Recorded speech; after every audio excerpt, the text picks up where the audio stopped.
यमुना के किनारे धर्मस्थान नामक एक नगर था। उस नगर में गणाधिप नाम का राजा राज करता था। उसी में केशव नाम का एक ब्राह्मण भी रहता था।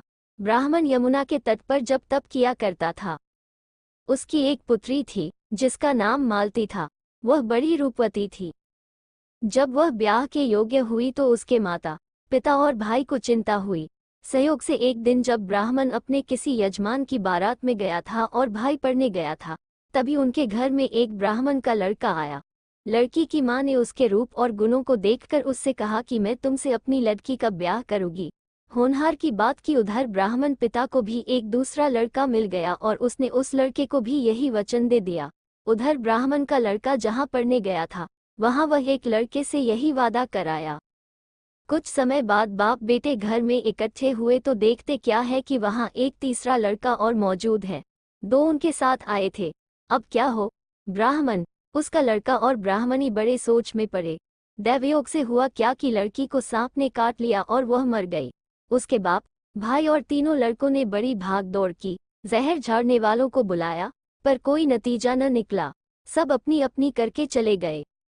दुखी होकर वे उस लड़की को शमशान में ले गए और क्रियाकर्म कराए। तीनों लड़कों में से एक ने तो उसकी हड्डियां चुन ली और फकीर बनकर जंगल में चला गया। दूसरे ने राख की गठरी बांधी और वहीं झोपड़ी डालकर रहने लगा। तीसरा योगी होकर देश देश घूमने लगा। एक दिन की बात है, वह तीसरा लड़का घूमते घामते किसी नगर में पहुंचा और एक ब्राह्मणी के घर भोजन करने बैठा। जैसे ही उस घर की ब्राह्मणी भोजन परोसने आई कि उसके छोटे लड़के ने उसका आंचल पकड़ लिया। ब्राह्मणी से अपना आंचल छुड़ता नहीं था। ब्राह्मणी को बड़ा गुस्सा आया। उसने अपने लड़के को झिड़का, मारा पीटा, फिर भी वह न माना तो ब्राह्मणी ने उसे उठाकर जलते चूल्हे में पटक दिया। लड़का जलकर राख हो गया।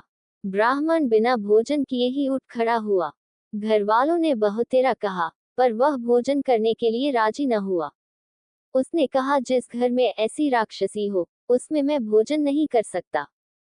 इतना सुनकर वह आदमी भीतर गया और संजीवनी विद्या की पोथी लाकर एक मंत्र पढ़ा। जलकर राख हो चुका लड़का फिर से जीवित हो गया। ये देखकर ब्राह्मण सोचने लगा कि अगर यह पोथी मेरे हाथ पड़ जाए तो मैं भी उस लड़की को फिर से जिंदा कर सकता हूँ। इसके बाद उसने भोजन किया और वहीं ठहर गया। जब रात को सब खा पी कर सो गए तो वह ब्राह्मण चुपचाप वह पोथी लेकर चल दिया। जिस स्थान पर उस लड़की को जलाया गया था, वहां जाकर उसने देखा कि दूसरे लड़के वहां बैठे बातें कर रहे हैं।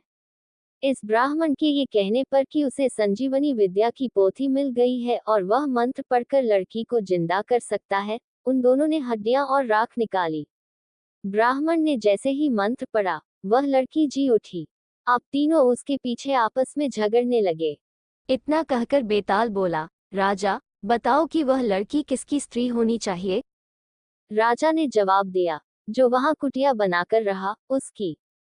बेताल ने पूछा, क्यों? राजा बोला, जिसने हड्डियां रखी, वह तो उसके बेटे के बराबर हुआ। जिसने विद्या सीखकर जीवन दान दिया, वह बाप के बराबर हुआ। जो राख लेकर रमा रहा, वही उसकी हकदार है। राजा का ये जवाब सुनकर बेताल फिर पेड़ पर जा लटका। राजा को फिर लौटना पड़ा और जब वह उसे लेकर चला तो बेताल ने तीसरी कहानी सुनाई। तीसरी कहानी हम भाग 3 में सुनेंगे। पूरी कहानी सुनने के लिए आपका धन्यवाद। और अच्छी अच्छी कहानियां सुनने के लिए चैनल को सब्सक्राइब कर लीजिए और वीडियो को लाइक कर दे।